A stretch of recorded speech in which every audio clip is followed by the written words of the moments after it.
Hello, good afternoon. It's Lori Lee Kenny here again with Money Mindset Mentors. And every week I get a chance to interview some very interesting entrepreneurs that have done some extraordinary accomplishments. Now, I get to talk about money and mindset because why would you think I'd have the ability to do that? But I was a certified financial planner for 25 years, and I specialized in retirement planning. So I got to help people and some small businesses be able to keep more of their money and save for retirement. And hopefully, a lot of them got to retire earlier if they wanted to. But as we know, entrepreneurs like to work. It's a calling, it's a passion. So today I'm going to tell you a little bit about my guest. Emery Robichaud is going to be here, and he's going to talk about a subject that I only have a tiny little bit of education on. Because I worked in retirement planning and I worked for a financial institution, we rarely, one, I was not allowed to talk about or invest any of my clients' money in this particular field. Uh, but I know just a tiny little bit, like I said, but we're going to be educated here. And the reason I invited Emery to come talk to us is because he looks at all types of investing for people. So I really like that. And he's done a great amount of education. In fact, he told me he spent over 4,000 hours educating himself on this topic. And he's going to talk about crypto and Bitcoin and the investing and what is on the horizon for it, a little bit of history about it. So, without any further ado, Emery, if you'd put your mic on so you come back in. Hello. Hi there. And I forgot to tell you that you're a father of three, and you're a fellow Canadian, but you moved down south. Want to tell us a little bit about your family and where you're living, and just a little bit about that? Sure. Yeah. So I'm actually a father of four. Oh, Um, no worries at all. Yeah, they're 13, 11, 9, and 7. So we've got woohoo! quite the brood. It's been awesome. Two girls, two boys. The girls are bookends. And yeah, we moved down to Nicaragua from Canada. It'll be exactly 3 years on the 11th. We could see the changes that were happening in Canada, for good or for bad. And for us, we felt it was just a better opportunity for us to basically be able to parent our kids, kind of um, in the mindset that we prefer. So we came here, and it's been beautiful, minus how hot it gets. It's yeah, it's been a really good opportunity for us to have a solid 3 years of homeschooling and bonding and really educating our kids, on how the world works. And we're very realistic with our children. We don't cut corners, and we talk about investing all the time, because I feel like the education system really leaves young adults, and then when you become a real adult, just floundering when it comes to money, money wisdoms, how the finances work, and just basic banking. I feel there's a lot of neglect in that, and either whether it's purposeful or not. We wanted our kids to have a really good opportunity to understand it all. So yeah, it's been great Yeah. for us. Wonderful. And I love this that you're talking to your children about investing. The only thing I remember years ago, because my babies are in their 40s, years ago that I would tell them to save some of their money. And it was they could go spend a little bit of their spending money, and the rest they could take it, like, that saved money they could then go buy something that they wanted. It was never the concept of saving a little tiny bit for a long period of time. mhm. So I love that the younger generation is teaching them more details on it. And I have a calling to teach financial literacy, mindset, and passive income streams to young adults. So I just love that, to hear that you're doing that and keeping it in practice for your family, because that is the way to change the next generation, is get them young enough to learn better Yeah, no, habits. 100%, exactly. I grew up in a very poor family. We were definitely lower income. I grew up in the ghettos in Canada, and seeing the lack that so many people had financially, physically, it really stemmed from just a lack of understanding and a lack of knowledge. And like you say, it's you encourage your children to save some money for that rainy day, save long term, start having a long term mindset when it comes to money. Um, there's none of that in the ghetto. It's day to day, need by need. And then anytime someone would fall into some money, they would just spend it instantly. It was okay. Yeah. I can buy that one thing I've always wanted, which has no real value. It's a depreciating asset, or it's just a thing that just has no value really. And growing up, it was one of those things that I always saw my friends who were outside of where I grew, where I was living, and they had normal homes. They had upper middle class parents, and they had a very different mindset when it came to money.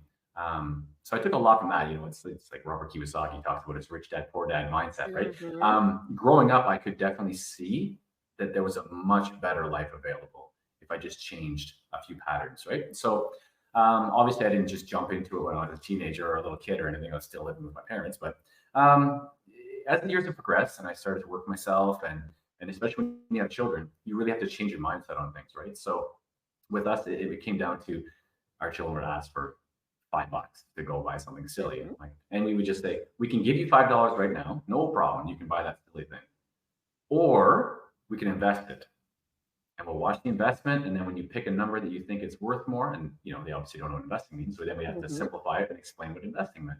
You're going to put some money in now, and if we do it right, maybe it'll be worth $10 or $20, or maybe worth $100, and you can buy a better thing or a bigger thing and still have that $5. So they kind of got them in that mindset. They were so excited when I told them that nobody wanted $5. So it was Oh, I like, just okay, love this. yeah, so I do. it was great. So we would buy them. We just got them cryptocurrencies, and that's easy to chart and easy to follow. We bring it up. They ask Mhm. me. They ask me maybe once every 6 weeks. Oh, what's our investment at? And I Oh, show I them. bet I Yeah, bet they got so excited to come to the computer to see that. yeah, exactly. Right. And then on the birthdays, we always get them silver coins. And again, we're just Mhm. trying to explain to them, the real value, the monetary value, industrial use cases, all the reasons why it has value, as opposed to the cash money. You know how it has money value now, but maybe won't have as much value in the future. And again, our children watch a lot of child programming that really focuses on stuff like that too. I'm drawing a blank on the name of the show right now. Tuttle Twins.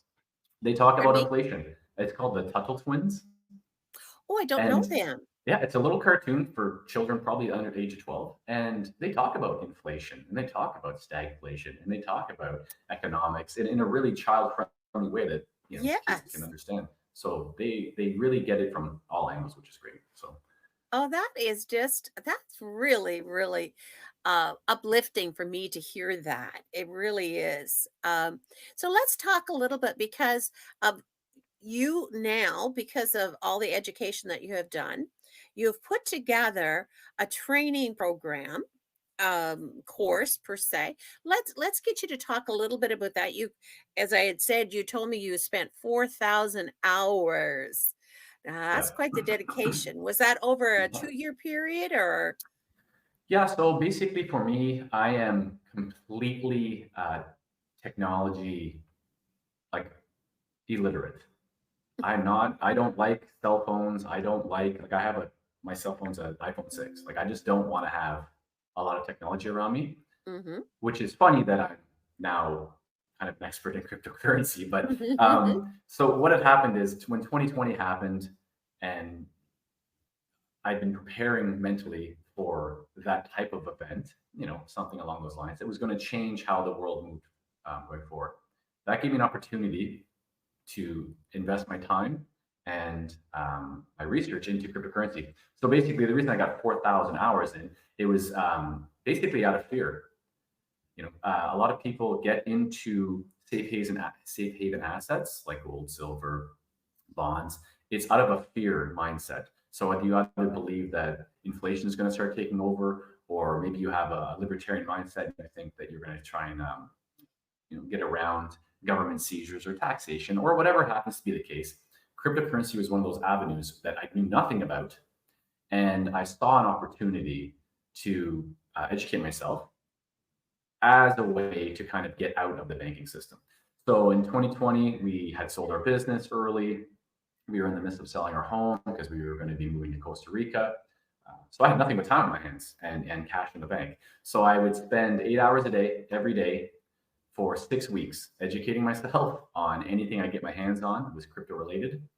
And after that 6 week period, I approached my wife and I said, here's the 15-minute sales pitch on cryptocurrency that I understand and I think I want to invest. She gave me the green light thumbs up. And every day since then, it's been 3, 4 hours of continually educating myself in that space. Because once you start to get into it and you realize that it's much more vast than simply Bitcoin or a money transfer system, it runs so much deeper than that. You can continually be educating yourself. It's absolutely insane how deep it goes and how vast of an industry it's going to be. And I'm just trying to stay on top of that. And that's where, when you do the math, it's 4 years times 3 hours a day, every day, some days more, we're averaging 4,000 hours plus of just continual research. And it's been awesome because it's given me an opportunity to really see the writing on the wall when it comes to the financial future and Mhm. also the technological future that's coming. And it gives me an opportunity to kind of get in early. A lot of people compare it to the industrial revolution and the dot-com revolution kind of in one, Mhm. right? So if you can get in early and you're wise with your choices, there's an opportunity to make a lot of money. So just trying to stay on top of that and then help other people who don't understand it kind of find the path of least resistance to get in and get Mhm. out as well. Yeah, that's where we're at. Okay. So how about you tell us a little bit about the program that you developed? Sure. Yeah. And So it's before I forget, I'm going to anyways. pop up in here, right up top here. That's a clickable link that you can click over to find out more about Emery's. That's his website. And I'm just going to leave it up as you're talking, Emery, and you go right ahead. Yeah, of course. Thanks. Yeah. So I created the ultimate roadmap, and it's a crypto course kind of a guideline. So what had happened as the years have progressed, and the more people I try to help and talk to, I would learn that there's a lot of misconception and misinformation within the asset class. And then on top of that, you get a lot of technical jargon that's thrown in there. And that was me personally, that was one of my biggest hurdles was trying to understand the technical jargon. Because it's not just a technical industry, but there's a lot of like slang within it. If you're not reading it all the time, it makes no sense. They're using words that aren't real words. They're just made up for the industry. So it took a long time for me to kind of figure out, okay, he means this because I've heard it now 15 times from 50 different people in this context. Okay, clearly they're talking about this specifically.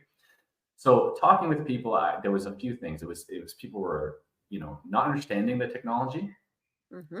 whether it is just the basics of it or its long term viability, or they were getting roped into a lot of scams. And when I say Unfortunately, yes, there yeah, was, and it really is.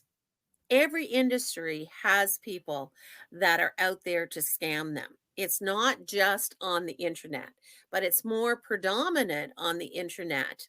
mhm, And because there's no recourse with the crypto, should you lose your iWallet or access to it, like there's no recourse to go back. And that's what scared me with some people that got into it. And I said, "Do you ever take any of the money out to go buy something else or invest in something else?" "Oh, no, no, every month you keep adding more and it keeps growing." And I was like, "Okay." You have to have mhm. access to it. So I'm glad you commented about that a little bit.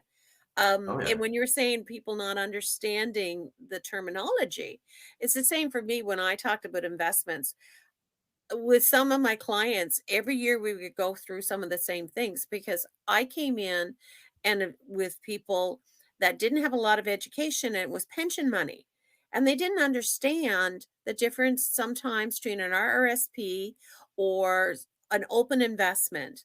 Mhm. And with crypto, I talked to little people. There's a saying about all poodles are a dog, but not all dogs are a poodle.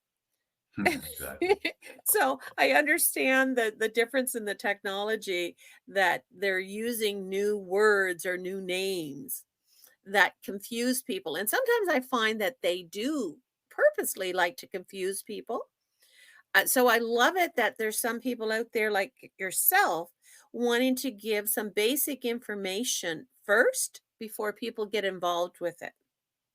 Yeah, absolutely. That's the thing too. So it's funny you mentioned that one very specific like pyramids scheme, I call it, with cryptocurrency is if you don't understand the technology, it's very easy for somebody to say, "Oh, this is what you do, and I can do it for you." Mhm. I just take a small percentage of the profits, and we keep rolling those profits in, and they're going to be huge. They're so advanced now. It's not like the old days where the Nigerian prince is calling you or emailing you saying I've got all this money, send me money. But it's the exact same scam. They Uh, just changed the wording a little bit, right? And the issue with cryptocurrency is once you send it, it's gone. mhm, If you don't know the other person on the other end is receiving it, they just have your money now, and there's no way to get it back. There's mhm, no government agency that you can call to say, hey, this guy is scamming. There's nothing. There's lots of crypto regulation. And I think that's another misconception is people think it's the Wild West and anything goes. That's not true. It's just the technology itself is designed specifically to have an end and a beginning when it comes to transactions. So once that's sent out, you're the one that's punching in all the numbers for the address. mhm. You're the one selecting how much you want to send them, and then you're the one that hits send. And even then, it still says, "Are you sure you want to send it?" And you're like, "Yes." So you've gone, they've set up all the parameters to make you really be like, "Are you sure?" Sure. So when I hear people getting scammed, it's usually something like that where they got pulled in by somebody they know who's in the scam, like not in on the scam, but is being scammed. It doesn't even realize they're being scammed yet. Mm, And they've gotten so advanced now, it's crazy because people will show me the information, and you'll see it's an up to date um, chart that shows how much money you've put in. It has a progression. It shows how much you're making mhm, and how much. They're all make believe. That's the thing. I try to tell people like, okay, before you put any more money in, ask them to take some out. And if they could probably going to give you some rigmarole about how there's a time delay or a penalty fee or something's going to happen that they're going to try to talk you out of taking money mhm, out. If you can't take money out at that point, immediately you know it's a scam. Don't even bother. But mhm, at the same time, I would never trust somebody with my cryptocurrency because I know there's no recourse to get it back. mhm, So the whole point of cryptocurrency is for you to be in control of your finances. So if someone's promising you these returns on your investment without you knowing anything about it and having no recourse to get it back, don't do it. There's no such thing as a free ride. In the end, I always try to explain to people if it seems too good to be true, it is definitely not true. So then, eh, yeah, so I came back in with the course. It really just starts you at the very, very beginning. So before I even talk about cryptocurrency, the entire first chapter is just all the other money markets, stock mhm, markets, bonds, derivatives, everything. And you get an idea what those entail, how you get mhm, in, how you get out, how the mandate, everything that's involved in that type of um, investing, because those markets have so much more influence over the cryptocurrency market as time progresses. And people think yeah, they're separate markets, but they're not. Cryptocurrency is so small compared to these other markets. So when they start to move up or down, they'll pull crypto up or down. So you need to have a good understanding of these markets before you even get into crypto. And then I go super basic, like it's the introductions to blockchain and cryptocurrency.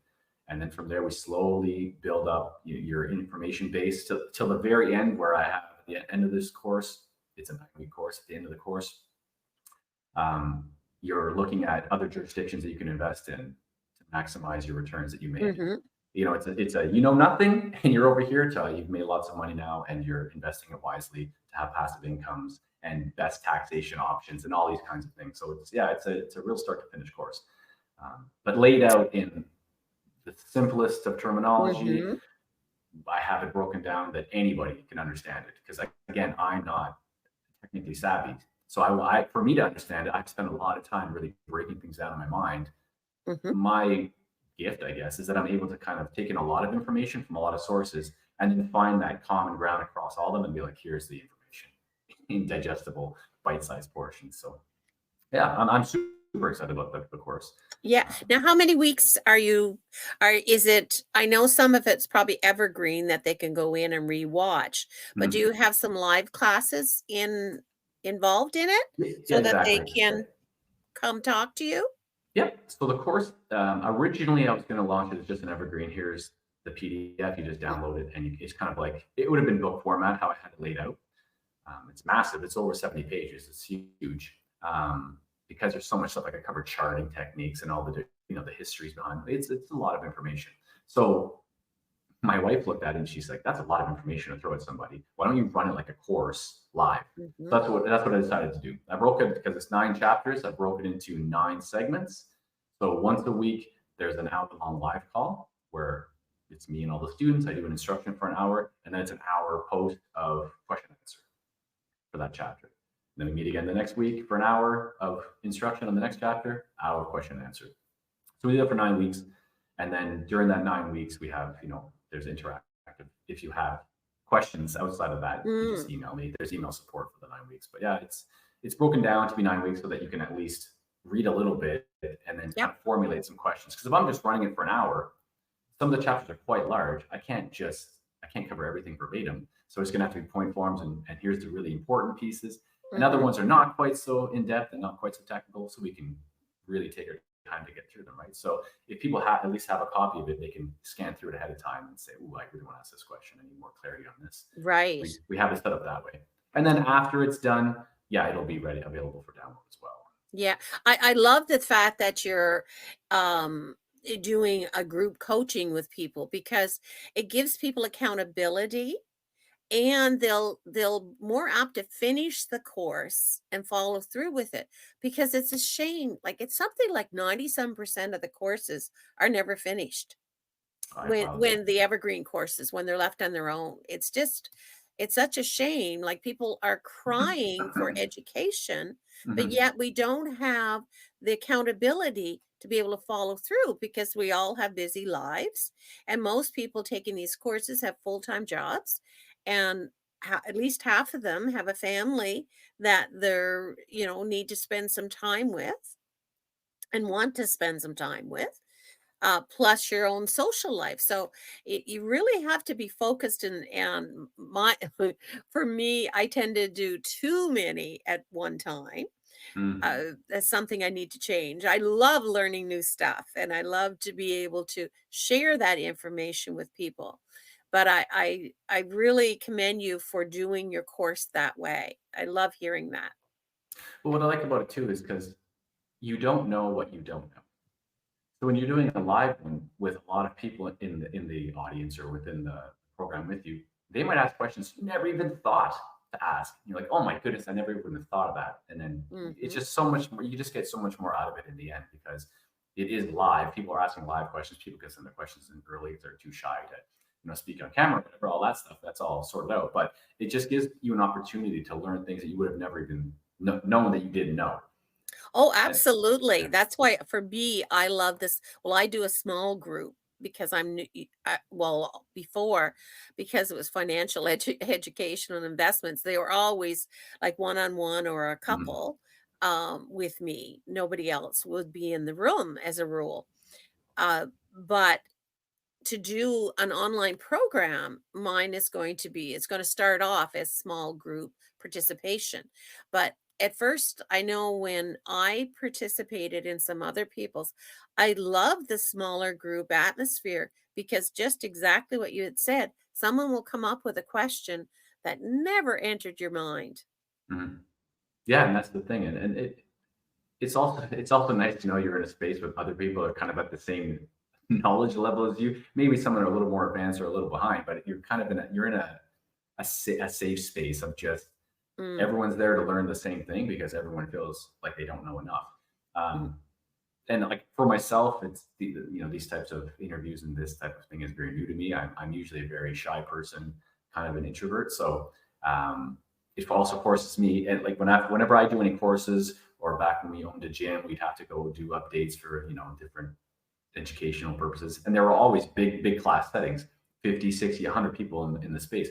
I never stood up to ask a question. Not going to happen, right? So if I had an opportunity to put a question in anonymously and get an answer to it, mhm, I would have loved that. But it's hard in those types of settings in that seminar mm. format. This is so nice because you can just type it in the chat, and Yes. the administrator will just get it, Grab it pass and forward. say, Yeah, well, this is exactly. the next question. Yeah, And they exactly. don't even So have to say the person's name.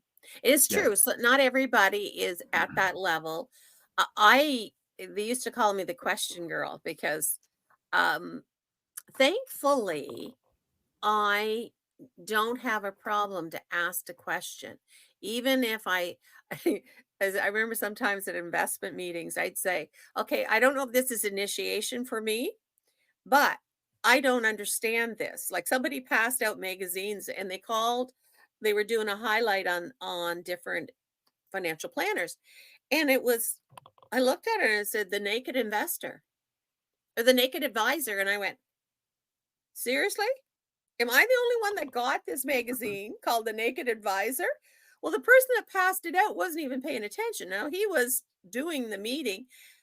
I was like, okay. And then the rest of them were looking at the magazines like, anyway, the whole idea was that the advisor was not he would show everything. But the Mhm. title, it just, it surprised me. But I've learned later on in life that it is so important to ask questions and not be afraid.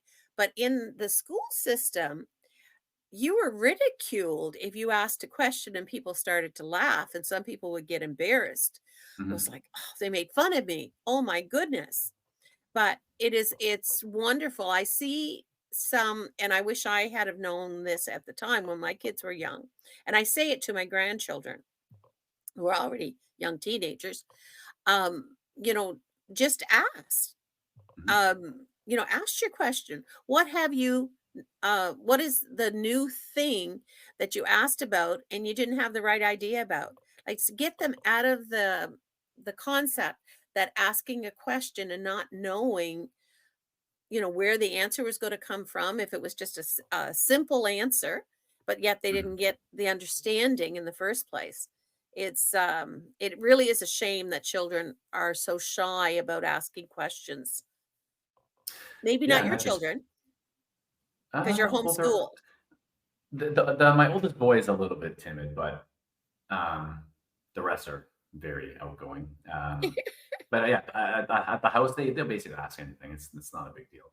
I Oh. notice it more so when we're out in public. Yeah, you can see who's a little bit more timid and who's not. But that's the thing though, because we spent 18 years of our life in the schooling system, and if you're carrying that fear the whole time through that Mm, that 18 years, by the time you're an adult, you're on your own. That's just ingrained in you, right? yeah. So the advantage is that we have an opportunity with the internet and how good the video conferencing is nowadays and the connections are, and you can have an anonymous little picture that isn't you, uh, and just talk, and then just no Yeah. fear. And that's the thing. I remember somewhere I was watching a podcast, and I wish I remember who the speaker was, but they were saying the largest fear out of all adults is public humiliation. Yes. So out of Yes, absolutely. everything, right, it's just feeling that little bit of shame or guilt or anything in public. So that's why I tried to set up the platform for the course, that it's as little intimidating as possible for people to get Mhm. involved. And the number one question I'm getting right now is it going to be too technical for me? No, it's Ah, the yes, whole of point course they of would think that. the whole point of the course is to completely break it down to Mhm. the simplest point. I'm not trying to. Well, that's why I don't get into too deep with any individual project. So some people are like, oh, are you going to talk about this? You can talk about that, Mm, or NFTs. And no, I lightly touch on a few of the different outskirting things. The idea is that you just get a really good understanding of how the industry works, how the markets work, and then how the overall money markets work that influence this, and then how you can get out safely on the other end, right? Because it's all easy to get in. Yeah, no problem. Every exchange is going to accept your money. They're all going to. But when you're trying to get out, how do you get out, and how do you mhm, move it safely, and just the little things you need to look for within exchanges, within cryptocurrency, in like individual assets. Um, the little things like liquidity. Is there enough money mhm, moving in and out of that asset to even sell it if you wanted to? People don't mhm, think that stuff. Oh, I heard this great tip on this new meme coin that's going to do a million X. Okay, that's all fine and dandy, but if you're on an exchange that only has $50,000 going through it in a 24-hour period, and you have a $10 million portfolio you just mhm. fell into, well, good luck getting any of that money out now because you're trying to sell it and maybe you're making $500 a day, and you're just watching this massive wallet slowly go down as as the asset crashed. I, the whole course is designed so people don't feel stressed. They don't put themselves in positions where they also don't feel stressed, either financially, emotionally, any of those things. It's just the course is designed to help people regulate and pull out the emotion from the investment. And how you do that is by making sure that you know enough about the investment you're getting involved in, whether it's cryptocurrency or precious metals or stocks and bonds, whatever it happens to be. If you don't have enough understanding of the asset, you're kind of just sitting back and being like, I have no idea what's happening. I'm just waiting for the guy to call me. But you're sweating Mhm. because you can just see it going down. You don't know what's happening.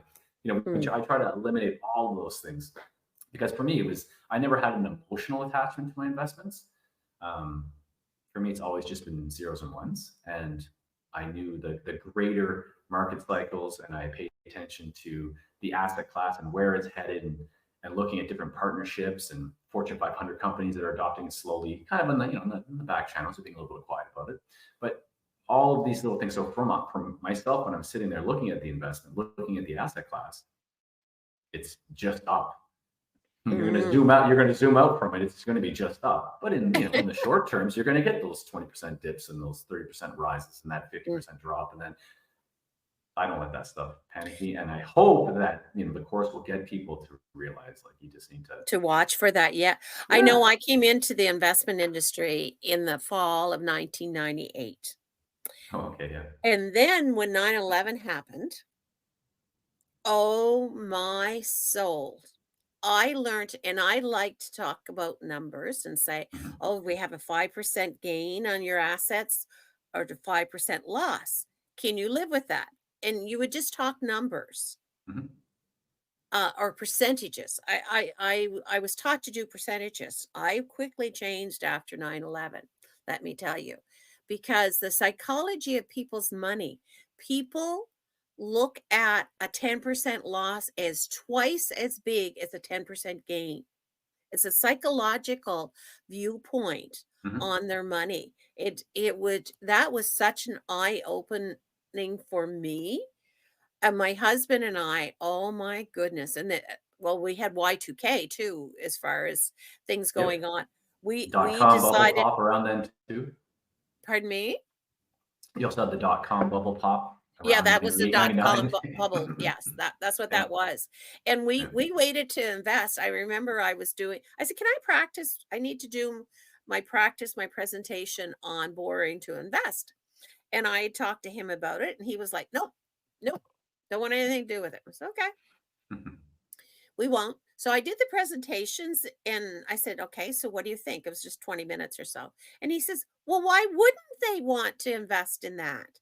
I looked at him. I said, that's boring to invest. You don't want to do it. He said, well, if that's what it is, I'm game for it. I was like, Yeah. okay. So we borrowed $40,000 to Mhm. invest.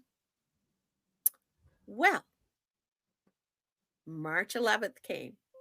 We waited. March 8th, we put $40,000 in, and I think it was March 11th. The dot-com bubble hit us. Our investments now were worth almost overnight 25,000. Mhm. When he saw the report, he just about went, oh, I don't even want to describe. Sell it, get out of that Yeah. Exactly. before we have nothing. Yep. Then, and let me tell you, when I did the risk tolerance with him, he I'm the one with the education. He came across as more aggressive than me. And I went, "Oh, I don't think so." That doesn't quite understand. But that was his new he'd only ever invested before that in GICs, Yeah, something along exactly. that line. That was it, or Yep. just save money in a bank account. So it was quite interesting. Anyway, I talked him into I said, "That's a joint thing. It has my name on it. I am not selling when it's that low." Exactly. And Yep. I said this was to be at least a 5-10 year project for us to do so that he could retire earlier.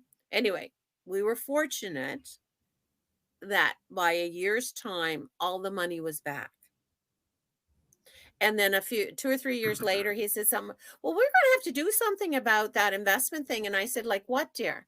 And he says, well, we still owe 40,000. I looked at him. I said, no, we don't. He said, yes, we borrowed $40,000. I said, yes, but I had been paying that off because I was newer to investment. Normally, they'd say not to do that. But I Mhm. said, "No, that bill's already paid for, dear." And he was like, "Oh, okay." So then he walked away, never questioned again. Every once in a while, he'd say, "What do we have?"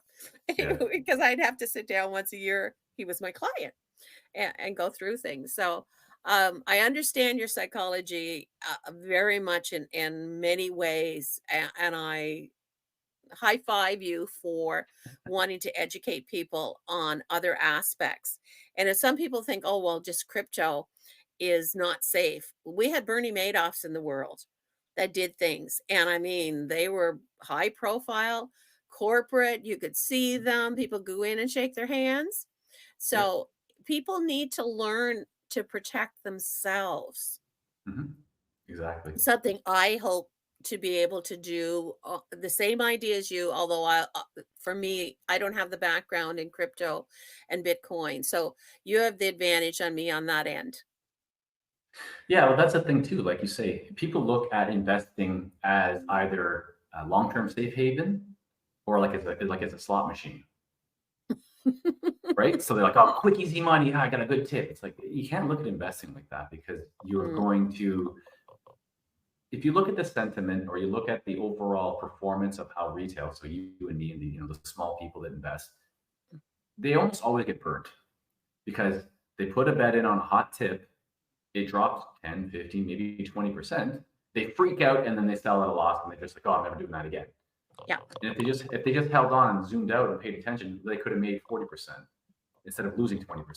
Right. Yeah. So that's what happens most of the time is people get in without any knowledge or understanding what the market is, whether it's stocks or anything else.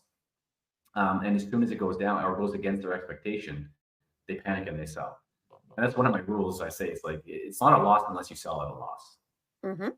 right? So it's like if you've done enough investigation or research in the asset before you invested, you should have a confident. The only reason you should be investing is because you are confident in its performance over the long haul, whether it's 6 months, a year, 6 years, whatever that long haul is. If you're just putting it on there and hoping, like, please, please be the, you're just you're going to lose because everything doesn't go up forever. You're going to get these dips in between, right? The peaks and the valleys. Um, and that's where retail investors really get wrecked. And I like Warren Buffett always says, "Buy when there's blood in the streets." So when the Yes. markets when the markets are crashing and it's just red everywhere, that's a Yeah. buying opportunity. If things just plummeted 20%, I mean, unless there's like nuclear war going on or some other huge massive event that's clearly Mm, causing a rush out of the stock. If it's just a retail speculation dump because people are panicking, obviously pay attention, zoom out, look at that chart. If it's an asset that has value and you know it's going to be something that's going to continue to have value in the future, then why would you want to pick up that 20% discount? It's like oh, you buy when you buy groceries, you're like, well, I can get it for full price or get it for 20% off. yep. Obviously, full price. Well, no, you're going to take 20% off, right? So it's the same thing with investing. If you can get an opportunity on a quality Hmm. investment that happens to be down at the moment, oh, that's an easy 20% for you. You just made 20% in the problem. And a lot of people don't look at it that way. That the sentiment is always, if it's going down, it's just fear. They want Yes. out, She's like, right? And "No, as no, no, nobody wants it anymore." no, no, It really, I love that you talk about Warren Buffett. As you can quite imagine, he's quite the idol for me for what he has done oh yeah, to for the industry. It's just really been amazing. I want to give you a quick little tip. One of my first small businesses that I had gotten them, the husband and wife, and we picked them, and I mainly did mutual funds, or would do segregated funds, which are backed by the insurance company. Same idea, okay. same concept, just a different title. Anyway, we I transferred the husband's. I believe that's how it was. I transferred. We'll say it was the husband's. He had money someplace else, and he transferred it over to me. So it was a one-time dump in. Mhm. The spouse, they started doing a pack every month for the same product, the same exact name, but they forgot that it was the same name. Anyway, after a year or so, and then with the 9/11 or the Bitcoin, I just forget which one it was. There was a big, like they looked at the overall percentage of what their investment did. So I went to sit down to them, and at first I would always ask them, "So what do you got your new statement? What do you think of it?" And one was really happy with theirs, like, "Look, I'm up 10%." The other one was totally upset with theirs because they were down, I'll say 15%. Mhm. And I said, "Oh, that's interesting." And so I picked up the reports and I passed them to one another and I said, "Would you be happy with this report?" And they're like, "No." "Would you be happy with hers?" "Yes." I said, "Now, I got them each to tell me the name of their investment because they forgot. Mhm. It was the exact same investment, but it was different times of buying, and especially dollar cost averaging makes that is such a wonderful concept, and that's Mhm. what you do a lot with your Bitcoin and the crypto is dollar cost averaging for most people. They don't come in with huge amounts of Mhm. money. Yeah, no, that's institutions. But anyway, I chuckled. I was like, "Why, that was quite an eye opener for me." Because they looked at the percentage of what they had and Mhm. what like, they looked at the money and they looked at the percentage of what the gain or the loss. And then I had to delve into understand the psychology of money more, in my education, and then, of course, the I learned that, oh, man, we don't the majority of us do not like losses, and we look at them as twice as big as that same percentage of gain. Yeah, which again, it makes perfect sense because when you look at, people call it FOMOing in, the fear of missing out. So when an asset's really starting to ride up, people jump in so rapidly. Um, and at that point, they're just sky's the limit. It's just euphoria. Everybody's so happy, right? But it is only going up 5 or 10%. Mhm. But let's say you bought it at $1 and now it's $3. You made 300. You made 300%. If it dropped to Mhm. $2, people panic. Oh my God, it's down 25%. You're still Mhm. up 189. You're still up this huge percentage, but all they see is that 25% loss in the asset. Um, Mhm. and I found too, it's funny because people who come over to crypto from stocks specifically don't ride it. Because with stocks, you can plot it out. It's very slow. You're hoping for that 10, 15% over a year. If you can get Mhm. 10% locked in every year, you're laughing because you're just rolling it over. Eventually becomes this massive, portfolio by the end of when you're ready to retire, you have this massive portfolio. But with cryptocurrency, you're getting 10% in seconds, minutes sometimes, right? So Yeah, sometimes it'll go up I just 100% in a day. So you're like, oh my God, it went up 100% today, but it crashes, crashes 80% at closing, right? So you're like, oh, I didn't cash out. So you're still up 20%, but now you're just freaking out because you lost that 80, you left it on the table, right? So people who come from stocks specifically and try to day trade, yeah, they mentally don't fare very well in crypto because it is so volatile. And those lows feel so low compared to the other markets. But that's oh, as it matures over time, that's going to slow down a little bit. The growth will slow down, the volatility slows down because it takes so much more money to move it.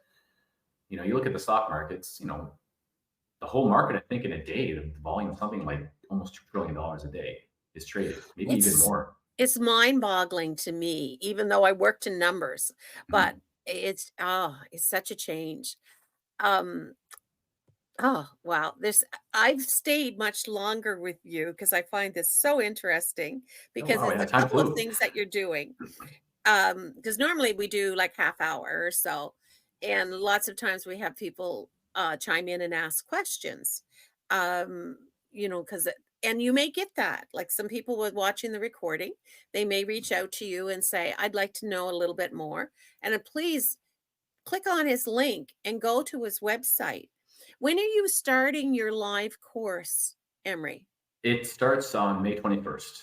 May It's 21st. available. Okay. Yeah, it's available for purchase now, and on there you'll see. I also do one-on-one consults, one-on-one coaching, and then there's also a weekly subscription-based newsletter where we cover all the financial markets throughout the week and any crypto news, and then kind of how they correlate and how they might affect, So your anybody can business. sign up for your crypto newsletter? Yep. So I need to do that myself, get myself there and get myself educated a lot more on it. I so thank you so much for coming and giving my following some education in this. I'm going to ask you one more question. Yeah. Well, maybe two. Who inspires you the most right now? It could be a person or a group or Mhm. Uh, okay, you're gonna ask the second one, or and you the just want second one is, some words of wisdom you would like to leave our listeners with. to? Okay. Who inspires me the most right now would be my wife. Mhm. She's taking care of our family at the same time as taking care of a lot of individual businesses that she runs on her own, and just chugs along with a smile and is really working hard to make sure that everyone who's within her presence is getting the best of her all the time. Um, and words Mhm. of wisdom. I would say that for anything, it's just take your time.